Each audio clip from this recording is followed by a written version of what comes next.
ਸਤਿ ਸ਼੍ਰੀ ਅਕਾਲ ਜੀ, ਤੁਸੀਂ ਦੇਖ ਰਹੇ ਹੋ ਆਰਐਮਪੀ ਟੈਲੀਵਿਜ਼ਨ। ਕਿਸਾਨੀ ਅੰਦੋਲਨ ਜਨ ਅੰਦੋਲਨ ਬਣ ਚੁੱਕਿਆ ਤੇ ਕਿਸਾਨੀ ਅੰਦੋਲਨ ਇੱਕ ਐਸੇ ਮੋੜ ਤੇ ਖੜਾ ਗਾ ਜਿਹੜੇ ਮੋੜ ਤੇ ਕਦੇ ਸਾਡੇ ਪੁਰਖੇ ਆ ਕੇ ਖੜੇ ਸੀ। ਅੱਜ ਸਵੇਰੇ ਅਸੀਂ ਇੱਕ ਮੁਲਾਕਾਤ ਕੀਤੀ ਜੋਗਿੰਦਰ ਸਿੰਘ ਅਗਰਾਹਾਂ ਦੇ ਨਾਲ। ਉਹਨਾਂ ਨੇ ਇੱਕ ਬੜਾ ਵਧੀਆ ਸ਼ਬਦ ਕਿਹਾ, ਜਿਹੜੇ ਮੋੜ ਤੇ ਕਿਸਾਨੀ ਅੰਦੋਲਨ ਖੜਾ ਗਾ ਇਹ ਕੂਣੀ ਮੋੜ ਆ। ਤੇ ਜਿਹੜੀ ਇੱਕ ਗੱਲ ਹੋ ਰਹੀ ਆ ਦਿੱਲੀ ਜਿੱਤਣ ਦੀ ਜਾਂ 26 ਤਰੀਕ ਨੂੰ ਲੈ ਕੇ, ਉਹ ਉੱਦਾਂ ਗੱਲ ਨਹੀਂ ਪ੍ਰਚਾਰੀ ਜਾਣੀ ਚਾਹੀਦੀ। ਇਹ ਸ਼ਾਂਤਮਈ ਅੰਦੋਲਨ ਆ, ਕਿਉਂਕਿ ਇੱਥੇ ਅਸੀਂ ਸਭ ਇੱਕ ਸਟੇਜ ਦੇ ਉੱਤੇ ਆ ਤੇ ਸ਼ਾਂਤੀ ਦੀ ਹੀ ਅਸੀਂ ਗੱਲ ਕਰਾਂਗੇ। ਤੇ ਅਸੀਂ ਦੁਨੀਆ ਨੂੰ ਇੱਕ ਸ਼ੀਸ਼ਾ ਦਿਖਾਉਣਾਗਾ ਵੀ ਇਹ ਜਿਹੜਾ ਅੰਦੋਲਨ ਆ ਨਾ, ਇਹ ਅੰਦੋਲਨ ਤੁਹਾਨੂੰ ਬਹੁਤ ਕੁਝ ਸਿਖਾਊਗਾ, ਸਾਡੇ ਭਾਈਚਾਰਾ ਦਿਖਾਊਗਾ ਤੁਹਾਨੂੰ, ਤੇ ਸਾਡੀ ਸੱਭਿਅਤਾ ਦੇ ਦਰਸ਼ਨ ਵੀ ਕਰਾਊਗਾ। ਸਾਡੇ ਨਾਲ ਨੇ ਸੋਨੀਆ ਮੈਡਮ, ਇਹਨਾਂ ਨਾਲ ਕਰਦੇ ਹਾਂ ਗੱਲਬਾਤ। ਮੈਮ ਸਵਾਗਤ ਹੈ, ਸਤਿ ਸ਼੍ਰੀ ਅਕਾਲ ਜੀ। ਸਤਿ ਸ਼੍ਰੀ ਅਕਾਲ ਜੀ। ਕਿਵੇਂ ਦੇਖਦੇ ਹੋ ਜੀ ਅੰਦੋਲਨ ਨੂੰ? ਪਹਿਲਾਂ ਵੀ ਆਪਣੀਆਂ ਇੱਕ ਦੋ ਮੁਲਾਕਾਤਾਂ ਹੋਣਾਂ ਗਈਆਂ, ਸਾਰਾ ਕੁਝ ਤੁਸੀਂ ਦੇਖ ਲਿਆ, ਕਿਵੇਂ ਇਹ ਸਾਰੀ ਰੂਪਰੇਖਾ ਦੇਖ ਰਹੇ ਹੋ? ਵੇਖੋ ਜੀ, ਹੁਣ ਤੱਕ ਸਾਡਾ ਅੰਦੋਲਨ ਸ਼ਾਂਤਮਈ ਤਰੀਕੇ ਦੇ ਨਾਲ ਆਇਆ, ਅੱਗੇ ਵੀ ਇਹ ਸਾਡਾ ਅੰਦੋਲਨ ਸ਼ਾਂਤਮਈ ਤਰੀਕੇ ਦੇ ਨਾਲ ਹੀ ਚੱਲਣਾ ਚਾਹੀਦਾ ਹੈ ਔਰ ਸਾਨੂੰ ਆਪਣੇ ਆਗੂਆਂ ਦੀ ਅਗਵਾਈ ਦੇ ਨਾਲ ਹੀ ਚੱਲਣਾ ਚਾਹੀਦਾ ਹੈ, ਕਿਉਂਕਿ ਕੱਲ੍ਹ ਨੂੰ ਕੋਈ ਵੀ ਚੀਜ਼ ਹੁੰਦੀ ਹੈ ਸਾਰੀਆਂ ਗੱਲਾਂ ਉਹਨਾਂ ਦੇ ਉੱਤੇ ਆਉਣਗੀਆਂ। ਸੋ ਸਾਨੂੰ ਉਹਨਾਂ ਦੇ ਅਕੋਰਡਿੰਗਲੀ ਜੋ ਸਾਨੂੰ ਉਹ ਕਹਿਣਗੇ ਆਰਡਰਸ ਦੇਣੇ, ਅਸੀਂ ਉਸੇ ਤਰੀਕੇ ਨਾਲ ਚੱਲਾਂਗੇ ਜੀ। ਹੁਣ ਜੇ ਮੈਂ ਇੱਕ ਤੋਂ ਪ੍ਰਸ਼ਨ ਪੁੱਛਾਂ, ਇਦੋਂ ਗਾਂਹ ਵਾਲਾ ਅੰਦੋਲਨ ਤੋਂ ਗਾਂਹ ਸਾਡੇ ਗੀਤ ਬਦਲ ਗਏ, ਸਾਡੀਆਂ ਕਵਿਤਾਵਾਂ ਬਦਲ ਗਈਆਂ। ਜਿਹੜੀ ਕੰਟਰੋਵਰਸੀ ਹੁੰਦੀ ਸੀ ਸ਼ਾਇਦ ਕਿਤੇ ਤੁਹਾਡੇ ਲੋਕਾਂ ਵਿੱਚ ਜਾਂ ਹੋਰ ਗਾਇਕਾਂ ਦੇ ਵਿੱਚ, ਉਹ ਵੀ ਬਦਲ ਗਈਆਂ, ਇੱਕ ਮੰਚ ਤੇ ਇਕੱਠੇ ਆ। ਤੇ ਇਦੋਂ ਗਾਂਹ ਜਿਹੜੀ ਨੌਜਵਾਨੀ ਪੀੜ੍ਹੀ ਆ ਜਾਂ ਤੁਸੀਂ ਲੋਕ ਜਿਹੜੇ ਲੋਕਾਂ ਦਾ ਫੇਸ ਬਣੇ ਹੋਏ ਆ, ਉਹ ਇਦੋਂ ਗਾਂਹ ਕਿੱਦਾਂ ਇਸ ਚੀਜ਼ ਨੂੰ ਦੇਖਣਗੇ ਜਾਂ ਕਿੱਦਾਂ ਅਸੀਂ ਲੋਕਾਂ ਦੇ ਵਿੱਚ ਇਹ ਚੀਜ਼ ਪ੍ਰਚਾਰਾਂਗੇ ਵੀ ਹਾਂ ਸਾਨੂੰ ਉਹ ਚੀਜ਼ਾਂ ਵੱਲ ਨਹੀਂ ਜਾਣਾ ਚਾਹੀਦਾ ਜਿਹੜੀਆਂ ਚੀਜ਼ਾਂ ਕਰਕੇ ਅਸੀਂ ਕਿਤੇ ਬਦਨਾਮ ਹੋਏ ਸੀ, ਜਾਂ ਸਾਨੂੰ ਬਹੁ ਗਿਣਤੀ ਲੋਕ ਜਿਹੜੇ ਬੈਠੇ ਆ ਉੱਚੇ ਅਦਾਰਿਆਂ ਦੇ ਵਿੱਚ ਸਾਨੂੰ ਬਦਨਾਮ ਕੀਤਾ, ਸਾਡੀ ਕਮਿਊਨਿਟੀ ਨੂੰ ਬਦਨਾਮ ਕੀਤਾ? ਵੇਖੋ ਜੀ, ਮੈਨੂੰ ਲੱਗਦਾ ਵੀ ਲੋਕੀ ਬਹੁਤ ਜ਼ਿਆਦਾ ਸਮਝਦਾਰ ਆ, ਯੂਥ ਬਹੁਤ ਜ਼ਿਆਦਾ ਸਮਝਦਾਰ ਆ। ਇਹ ਤੇ ਡਿਮਾਂਡ ਤੇ ਸਪਲਾਈ ਦੇ ਅਕੋਰਡਿੰਗਲੀ ਸਾਰੀਆਂ ਚੀਜ਼ਾਂ ਹੁੰਦੀਆਂ ਨੇ। ਫਿਲਮਸ ਵੀ ਜੋ ਲੋਕੀ ਵੇਖਣਾ ਪਸੰਦ ਕਰਦੇ ਆ ਉਸੇ ਤਰੀਕੇ ਨਾਲ ਬਣਦੀਆਂ ਨੇ। ਜਿਹੋ ਜਿਹਾ ਮਾਹੌਲ ਹੋਵੇ ਉਹੋ ਜਿਹੇ ਗਾਣੇ ਬਣਨੇ ਸ਼ੁਰੂ ਹੋ ਜਾਂਦੇ ਨੇ। ਵਿਆਹ ਦਾ ਮਾਹੌਲ ਹੋਵੇ ਵਿਆਹ ਦੇ ਗਾਣੇ ਹੁੰਦੇ ਨੇ। ਕੋਈ ਵੀ ਇਟਸ ਆਲ ਡਿਪੈਂਡ ਅਪਨ ਮਾਹੌਲ। ਹੁਣ ਆ ਇਨਕਲਾਬੀ ਮਾਹੌਲ ਆ ਤੇ ਇਨਕਲਾਬੀ ਗਾਣੇ ਆ ਰਹੇ ਨੇ। ਉਮੀਦ ਹੈ ਇਸ ਦਾ ਫਰਕ ਪਊਗਾ, ਅੱਗੇ ਕੁਝ ਚੇਂਜ ਹੋਊਗਾ, ਇਦਾਂ ਦੀਆਂ ਚੀਜ਼ਾਂ ਜ਼ਿਆਦਾ ਆਉਣਗੀਆਂ? ਮੈਨੂੰ ਲੱਗਦਾ ਆਉਣੀਆਂ ਤੇ ਚਾਹੀਦੀਆਂ ਨੇ। ਸਾਡੇ ਜਿੰਨੇ ਵੀ ਸਾਡੇ ਯੂਥ ਆ ਉਹ ਜਾਗਰੂਕ ਹੋਣਾ ਚਾਹੀਦਾ ਆ। ਸਾਡੇ ਭਗਤ ਸਿੰਘ ਦੀਆਂ ਕਿਤਾਬਾਂ ਪੜ੍ਹਨੀਆਂ ਚਾਹੀਦੀਆਂ ਨੇ ਉਹਨਾਂ ਨੂੰ, ਔਰ ਜੋ ਕਿ ਸਾਡੇ ਉੱਤੇ ਤੌਮਤ ਲੱਗੀ ਹੈ ਪੰਜਾਬ ਦੇ ਉੱਤੇ ਨਸ਼ਿਆਂ ਦੀ, ਉਹ ਹਟਣੀ ਚਾਹੀਦੀ ਹੈ ਜੀ। ਜਿਹੜਾ ਸਰਕਾਰ ਦਾ ਹਜੇ ਤੱਕ ਦਾ ਰਵੱਈਆ ਹੈਗਾ, ਇੱਕ ਸਟੇਟਮੈਂਟ ਆਉਂਦੀ ਹੈ ਬੀਜੇਪੀ ਆਗੂਆਂ ਦੀ, ਮੈਂ ਇੱਥੇ ਥੋੜ੍ਹੀ ਜਿਹੀ ਪੋਲੀਟੀਕਲ ਗੱਲ ਨਹੀਂ ਕਰੂੰਗਾ, ਪਰ ਮੈਂ ਉਹਦਾ ਇੱਕ ਹਿੰਟ ਲੈਣਾ ਚਾਹੂੰਗਾ। ਉਹ ਸਟੇਟਮੈਂਟ ਇਹ ਆਉਂਦੀ ਆ ਵੀ ਅਸੀਂ ਸਾਰਾ ਕੁਝ ਦੇਣ ਨੂੰ ਤਿਆਰ ਸੀ ਇਹਨਾਂ ਨੂੰ, ਪਰ ਇਹ ਮੰਨੇ ਨਹੀਂ। ਤੁਹਾਨੂੰ ਲੱਗਦਾ ਵੀ ਜਿਹੜੇ ਆਗੂ ਨੇ, ਖਾਸ ਕਰਕੇ ਬੀਜੇਪੀ ਦੇ ਆਗੂ ਨੇ ਪੰਜਾਬ ਦੇ, ਉਹ ਹਜੇ ਵੀ ਕਿਤੇ ਨਾ ਕਿਤੇ ਇਸ ਅੰਦੋਲਨ ਨੂੰ ਗਲਤ ਟਰੈਕ ਤੇ ਲਿਆਉਣਾ ਚਾਹੁੰਦੇ ਆ, ਛੇੜਖਾਨੀ ਕਰਨੋਂ ਹਟਦੇ ਨਹੀਂ? ਉਹ ਭਾਵੇਂ ਜਿੰਨੀ ਮਰਜ਼ੀ ਛੇੜਖਾਨੀ ਕਰ ਲੈਣ, ਸਾਡੇ ਸਾਰੇ ਜਾਣੇ ਇਕਜੁੱਟ ਨੇ ਇਸ ਟਾਈਮ ਤੇ। ਮੇਰੇ ਨਾਲ ਦੇਖੋ ਆਏ ਹਰਿਆਣਾ ਦੇ ਪੂਰੇ ਯੂਨੀਵਰਸਿਟੀ ਦੇ ਪ੍ਰਧਾਨ ਖੜੇ ਨੇ। ਅਸੀਂ ਹਰਿਆਣਾ ਪੰਜਾਬ ਇੱਕ ਦੇ ਨਾਲ ਇਕਜੁੱਟ ਹੋ ਕੇ ਖੜੇ ਆ। ਭਾਵੇਂ ਉਹ ਸਾਨੂੰ ਪਾਣੀਆਂ ਦੇ ਮੁੱਦੇ ਦੇ ਉੱਤੇ ਲੜਾਉਣ ਦੀ ਕੋਸ਼ਿਸ਼ ਕਰਨ, ਭਾਵੇਂ ਉਹ ਸਾਨੂੰ ਟੈਰਰਿਸਟ ਕਹਿਣ, ਮਾਓਵਾਦੀ ਕਹਿਣ, ਖਾਲਿਸਤਾਨੀ ਕਹਿਣ, ਉਹ ਇਹ ਸਾਰਾ ਪੋਲੀਟੀਕਲ ਏਜੰਸੀਜ਼ ਦਾ ਕੰਮ ਹੈ ਸਾਨੂੰ ਗਲਤ ਠਹਿਰਾਉਣਾ। ਸਾਡੀ ਸਿਰਫ ਡਿਮਾਂਡ ਹੈ ਸਾਡੇ 5 ਬਿੱਲ ਜਿਹੜੇ ਉਹ ਰੱਦ ਕਰ ਦਿੱਤੇ ਜਾਣ। ਉਹਨਾਂ ਨੇ ਸਾਨੂੰ ਕਿਹਾ ਅਮੈਂਡਮੈਂਟਸ ਕਰਨ ਵਾਸਤੇ, ਅਸੀਂ ਅਮੈਂਡਮੈਂਟਸ ਨਹੀਂ ਕਰਾਉਣਾ ਚਾਹੁੰਦੇ। ਉਹਨਾਂ ਨੇ ਸਾਡੀ ਬਿੱਲਾਂ ਦੇ ਉੱਤੇ ਸਟੇ ਲਾ ਦਿੱਤੀ, ਕੋਈ ਨਾ, ਅਸੀਂ ਇੱਥੇ ਵੇਟ ਕਰਾਂਗੇ, ਆਪਾਂ ਰੱਦ ਕਰਾ ਕੇ ਹੀ ਜਾਵਾਂਗੇ ਜੀ।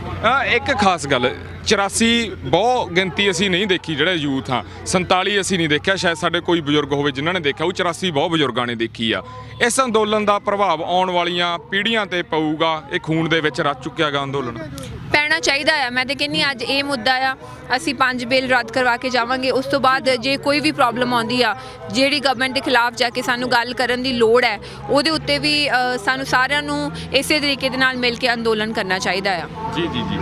ਜੇ ਮੈਂ ਜਾਂਦੇ ਜਾਂਦੇ ਇੱਕ ਸਵਾਲ ਤੁਹਾਤੋਂ ਹੋਰ ਲੈਣਾ ਚਾਹੂੰਗਾ, ਤੁਸੀਂ ਦੇਖਦੇ ਹੋ ਵੀ ਜਿਹੜਾ ਐਜੀਟੇਸ਼ਨ ਆ ਉਹ ਹੋਰ ਵੀ ਅੱਗੇ ਜ਼ਿਆਦਾ ਵਧੂਗਾ ਕਿ ਜਲਦੀ ਫੈਸਲਾ ਆਉਣ ਦੀ ਉਮੀਦ ਹੈਗੀ ਆ? ਵੇਖੋ ਜੇ ਤੇ ਉਹ ਫੈਸਲਾ ਕਰ ਦੇਣ ਵੈਲ ਐਂਡ ਗੁੱਡ ਹੈ, ਕਿਉਂਕਿ ਸਾਡੇ ਕੋਈ ਇਹੋ ਜਿਹਾ ਕੋਈ ਏਜੰਡਾ ਨਹੀਂਗਾ ਕਿ ਅਸੀਂ ਕੁਝ ਵੀ ਗਲਤ ਕਰੀਏ, ਹੈ ਨਾ, ਨਾ ਹੀ ਆਪਾਂ ਕਰਾਂਗੇ, ਕਿਉਂਕਿ ਇਹ ਪੀਸਫੁਲ ਪ੍ਰੋਟੈਸਟ ਚੱਲ ਰਿਹਾ, ਪੀਸਫੁਲ ਹੀ ਚੱਲਦਾ ਰਹੂਗਾ। ਇਹ ਤੇ ਸਰਕਾਰ ਨੂੰ ਚਾਹੀਦਾ ਵੀ ਸਾਡੇ ਇੱਥੇ 80 ਤੋਂ ਅਬਵ ਲੋਕੀ ਦੀ ਡੈਥ ਹੋ ਚੁੱਕੀ ਆ, ਹੈ ਨਾ, ਵੀ ਸ਼ਹੀਦ ਹੋ ਚੁੱਕੇ ਨੇ, ਉਹਨਾਂ ਬਾਰੇ ਸੋਚਣਾ ਚਾਹੀਦਾ ਆ। ਬਾਕੀ ਜੇ ਨਹੀਂ ਹੋਇਆ ਤੇ ਅੰਦੋਲਨ ਇਸ ਤੋਂ ਵੱਡਾ ਹੋਊਗਾ। ਬਾਕੀ ਤੁਸੀਂ ਹੁੱਡਾ ਜੀ ਤੋਂ 1 ਮਿੰਟ ਪੁੱਛ ਸਕਦੇ ਹੋ। ਹੁੱਡਾ ਜੀ ਤੁਸੀਂ ਦੱਸੋ। ਹੋਊਗਾ ਬਾਈ ਜੀ ਅੱਗੇ? देखो, अगर ये आंदोलन हम इसको पार उतार पाते हैं, यहाँ से जीत के चले जाएंगे, तो ये तानाशाह सरकार है, जो अंग्रेज़ों के बाद 1947 के बाद जो ये काले अंग्रेज़ों की सरकार है, इनके दिमाग में ये हो जाएगा, अगर कल ने कोई इनके ऊपर तानाशाही रवैये से कोई कानून पास करोगे तो ये किसी भी तरह से स्वीकार करने वाले लोग नहीं हैं। इनके दिमाग में कहीं डर पैदा होगा, ये मन मर्जी के कानून लेके आते हैं, मन मर्जी के काम करते हैं, धर्म जात के नाम पे जातियों के आपस में बढ़वाने का काम करते हैं, आपस में दंगे कराने का काम करते हैं, उस चीज़ पे कंट्रोल होगा। ਜਿਹੜੀ ਇਹ ਗੱਲ ਆ ਬਾਈ 1991 ਦੇ ਵਿੱਚ ਜਦੋਂ ਮਨਮੋਹਨ ਸਿੰਘ ਜੀ ਵਿੱਤ ਮੰਤਰੀ ਸੀ, ਸਰਕਾਰ ਬਦਲ ਜਾਂਦੀ ਆ, ਨਾਮ ਬਦਲ ਜਾਂਦੇ ਆ, ਬੰਦੇ ਬਦਲ ਜਾਂਦੇ ਆ, ਪਾਲਿਸੀ ਉਹੀ ਰਹਿੰਦੀ ਆ, ਜਿਹੜਾ ਲੋਕਾਂ ਨੂੰ ਚੋਣ ਮੈਨੀਫੈਸਟੋ ਦਿਖਾਇਆ ਜਾਂਦਾ ਉਹੀ ਹੋਰ ਹੁੰਦਾ, ਪਰ ਪਾਲਿਸੀ ਉਸੇ ਤੇ ਹੀ ਵਰਕ ਹੁੰਦਾ। देखो, जो बिल अब पास किया है, ये जब कांग्रेस राज था संसद में, यही बिल कांग्रेस से लेके आई थी। जी।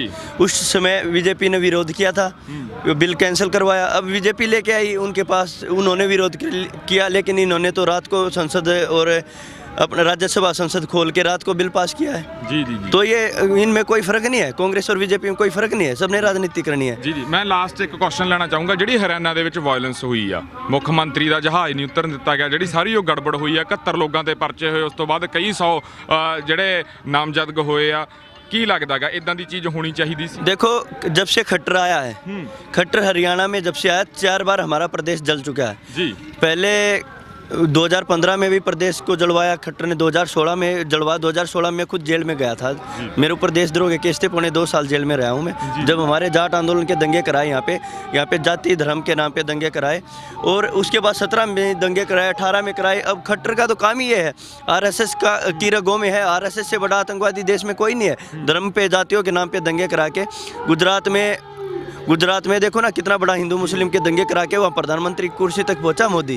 तो इनका तो काम है, जहाँ भी जिस स्टेट में जाएंगे वहाँ दंगे कराएंगे। पंजाब में करवाए, हरियाणा में कराए, महाराष्ट्र में कराए, मराठा नॉन मराठा, गुजरात में पटेल नॉन पटेल करवाए, हरियाणा में जाट नॉन जाट कराया, मीणा गुज्जर करवा दिए, राजस्थान में इन्होंने कोई स्टेट नहीं छोड़ी, जहाँ सरकार आती है दंगे कराते हैं। ਜੀ ਜੀ ਮੈਮ ਤੁਹਾਡਾ ਕਿਵੇਂ ਪੱਖ ਹੈ ਵਾਇਲੈਂਸ ਵਾਲੀ ਗੱਲ ਦੇ ਉੱਤੇ ਬਾਰੇ? बिल्कुल सही कह रहे हैं हुड्डा जी, इनको ज़्यादा एक्सपीरियंस है। देखो, मैं तो एक्ट्रेस हूँ, मैं अभी इन्वॉल्व हुई हूँ इन सब चीज़ों की, और मैं मतलब जानने की कोशिश कर रही हूँ, इसीलिए मैंने आपको बोला आप इनसे बात कीजिए, क्योंकि इन्होंने हरियाणा में काफ़ी फेस किया है, बीजेपी के आंदोलन फेस किए हैं, और ये तो जाट आंदोलन में खुद थे, और इनके ऊपर पर्चे भी हुए हैं, इनको देशद्रोही का नाम भी दिया गया, 2.5 साल जेल में भी रह के आए हैं। सो इनके पास तो बहुत सारा ऐसा एक्सपीरियंस है ऐसी गवर्नमेंट्स के अगेंस्ट। तो I believe what ever he saying is right. ਜਦੋਂ ਪੰਜਾਬੀ ਇਨਸਾਨੀਅਤ ਨਾਲ ਧੱਕਾ ਹੁੰਦੇ ਦੇਖਦੇ ਆ ਤਾਂ ਪੰਜਾਬੀਆਂ ਦੇ ਜਿਹੜੇ ਦਿਲ ਆ ਬੜਾ ਨਾਜ਼ੁਕ ਦਿਲ ਆ, ਸੌਫਟ ਦਿਲ ਆ। ਜੇ ਪੰਜਾਬੀ ਸਰਹੱਦਾਂ ਦੇ ਉੱਤੇ ਖੜਾ ਗਾ ਜਾਂ ਲੜਦਾ ਜੁਝਾਰੂ ਆ ਤੇ ਸੌਫਟ ਵੀ ਆ, ਤੁਹਾਡਾ ਮਨ ਭਾਵੁਕ ਹੁੰਦਾਗਾ ਬਜ਼ੁਰਗਾਂ ਨੂੰ ਦੇਖ ਕੇ?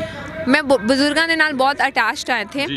और ताइयों मैं इत्थे रह रही हाँ, है ना, और ऑब्वियसली भावुक हुंदा, और मैनू इस गल दी हैरानगी भी हुंदी है भी पॉलिटिशियंस अपने स्वार्थ वास्ते किन्ना कुछ ज़्यादा डिग सकते हैं, और किन्ना कुछ लोगों के इनोसेंट लोगों के इमोशनस के नाल खेड सकते हैं, क्योंकि साडे लोग बहुत ही इमोशनल आ, और किते ना किते उन्हां ते विश्वास करते हैं भी ये साडे वास्ते चंगा करनगे, but end of the day फिर पॉलिटिक्स खेड के सिर्फ अपने घर भरदे आ, लोगों वास्ते नहीं सोचते।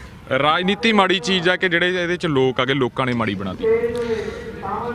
ਜਿਹੜੇ ਇਹਦੇ ਵਿੱਚ ਲੋਕ ਹੈ, ਮੈਂ ਕਹਿੰਨੀ ਆ ਵੀ ਕੁਝ ਹੱਦ ਤੱਕ ਸਾਡੇ ਲੋਕਾਂ ਦੇ ਵਿੱਚ ਵੀ ਕਸੂਰ ਹੈ ਵੀ ਜਦੋਂ ਕਿਤੇ ਵੀ ਕੋਈ ਇਲੈਕਸ਼ਨਸ ਹੁੰਦੀਆਂ ਨੇ ਉਦੋਂ ਪੈਸੇ ਲੈ ਲੈਂਦੇ ਨੇ, ਉਦੋਂ ਵਿਕ ਜਾਂਦੇ ਨੇ, ਉਦੋਂ ਸ਼ਰਾਬ ਪੀ ਲੈਂਦੇ ਨੇ। ਉਹ ਜੇ ਕਰਨਾ ਬੰਦ ਕਰ ਦੇਣ, ਆਪਣਾ ਜ਼ਮੀਰ ਜ਼ਿੰਦਾ ਰੱਖਣ, ਇਹ ਯਾਦ ਰੱਖਣ ਕਿ ਭਗਤ ਸਿੰਘ ਨੇ ਆਪਣੀ ਕੁਰਬਾਨੀ ਦਿੱਤੀ ਸੀਗੀ ਇਸ ਦੇਸ਼ ਨੂੰ ਆਜ਼ਾਦ ਕਰਾਉਣ ਵਾਸਤੇ, ਤੇ ਅਸੀਂ ਵੀ ਉਹਨਾਂ ਦੀ ਵਿਰਾਸਤ ਦੇ ਵਿੱਚੋਂ ਆਉਂਦੇ ਆ। ਸਾਨੂੰ ਵਿਕਣਾ ਨਹੀਂ ਚਾਹੀਦਾ, ਸਾਨੂੰ ਕਿਸੇ ਦੀ 1 ਬੋਤਲ ਸ਼ਰਾਬ ਪੀ ਕੇ 2 ਬੋਤਲ ਸ਼ਰਾਬ ਪੀ ਕੇ ਵੋਟ ਨਹੀਂ ਪਾਉਣੀ ਚਾਹੀਦੀ, ਸਾਨੂੰ ਕਿਸੇ ਤੋਂ ਪੈਸੇ ਨਹੀਂ ਲੈਣੇ ਚਾਹੀਦੇ। ਜੇ ਅਸੀਂ ਇਹ ਦ੍ਰਿੜ ਨਿਸ਼ਚੇ ਕਰ ਲਾਂਗੇ ਆਪਣੇ ਅੰਦਰ, ਜੇ ਅਸੀਂ ਆਪਣੇ ਪਿੰਡਾਂ ਦੇ ਵਿੱਚ ਗਰਾਊਂਡ ਲੈਵਲ ਦੇ ਉੱਤੇ ਇਹ ਗੱਲ ਸੋਚਣੀ ਸ਼ੁਰੂ ਕਰ ਦਾਂਗੇ, ਤੇ ਫਿਰ ਇਹ ਸਾਰੇ ਪੋਲੀਟੀਸ਼ੀਅਨ ਖੁਦ ਹੀ ਖਤਮ ਹੋ ਜਾਣਗੇ। ਇਹ ਕਮਜ਼ੋਰੀ ਸਾਡੇ ਵਿੱਚ ਹੀ ਆ, ਸਾਰਿਆਂ ਦੇ ਵਿੱਚ। ਜਿੱਦਣ ਇਹ ਕਮਜ਼ੋਰੀਆਂ ਦੂਰ ਹੋ ਗਈਆਂ ਉਦੋਂ ਸਾਰਾ ਕੁਝ ਸਿਸਟਮ ਵੀ ਠੀਕ ਹੋ ਜਾਊਗਾ। ਮੈਮ ਤੁਸੀਂ ਸਮਾਂ ਦਿੱਤਾ, ਧੰਨਵਾਦ ਵੀ ਬਾਈ, ਧੰਨਵਾਦ ਤੁਹਾਡਾ। ਸੋ ਇਹ ਸੋਨੀਆ ਮਾਨ ਜੀ ਸੀਗੇ, ਇਹਨਾਂ ਨੇ ਦੱਸਿਆ ਵੀ ਭਗਤ ਸਿੰਘ ਦੀ ਜਿਹੜੀ ਸੋਚ ਆ ਉਹ ਸਾਡੇ ਅੰਦਰ ਜਿੰਦਾ ਰਹਿਣੀ ਚਾਹੀਦੀ ਆ। ਇਹ ਗਰਾਊਂਡ ਸਟੋਰੀ ਸੀਗੀ। ਗਰਾਊਂਡ ਦੇ ਉੱਤੇ ਜੋ ਲੋਕ ਆਉਂਦੇ ਨੇ, ਚਾਹੇ ਉਹ ਸਾਡੇ ਸਭ ਤੋਂ ਵੱਡੇ ਸੈਲੀਬ੍ਰਿਟੀ ਸਾਡੇ ਬਾਬੇ ਹੋਣ, ਸਾਡੇ ਮਜ਼ਦੂਰ, ਸਾਡੇ ਕਿਰਤੀ ਲੋਕ, ਸਾਡੇ ਕਿਸਾਨ ਭਰਾ ਹੋਣ, ਉਹਨਾਂ ਦੀਆਂ ਰਿਪੋਰਟਾਂ, ਜਾਂ ਫਿਰ ਇਹ ਜਿਹੜੇ ਲੋਕ ਨੇ ਜਿਹੜੇ ਲੋਕਾਂ ਦਾ ਚਿਹਰਾ ਨੇ, ਜਿਨ੍ਹਾਂ ਦੀ ਆਪਣੀ ਫੈਨ ਫੋਲੋਇੰਗ ਆ, ਆਪਣਾ ਇੱਕ ਕਿੱਤਾ ਗਾ, ਪਰ ਉਸ ਕਿੱਤੇ ਨੂੰ ਪਿਛਾਂਹ ਛੱਡ ਕੇ ਆਪਣੇ ਲੋਕਾਂ ਦੇ ਲਈ ਇਹ ਮੂਹਰੇ ਆ ਕੇ ਖੜੇ ਨੇ। ਇਹਨਾਂ ਦੀਆਂ ਰਿਪੋਰਟਸ ਤੁਸੀਂ ਸਾਡੇ ਚੈਨਲ ਦੇ ਉੱਤੇ ਦੇਖਦੇ ਰਹੋਗੇ। ਤੁਸੀਂ ਸਮਾਂ ਦਿੱਤਾ, ਅੱਗੇ ਦੀ ਅੱਗੇ ਸ਼ੇਅਰ ਕਰੋ, ਕਿਉਂਕਿ ਇਹ ਉਹ ਚੀਜ਼ਾਂ ਗੀਆਂ, ਉਹ ਗੱਲਾਂ ਤੁਹਾਨੂੰ ਸੁਣਨ ਨੂੰ ਮਿਲਣਗੀਆਂ ਜਿਹੜੀਆਂ ਗੱਲਾਂ ਧਰਤੀ ਦੇ ਨਾਲ ਜੁੜੀਆਂ ਹੋਈਆਂ। ਧੰਨਵਾਦ ਜੀ।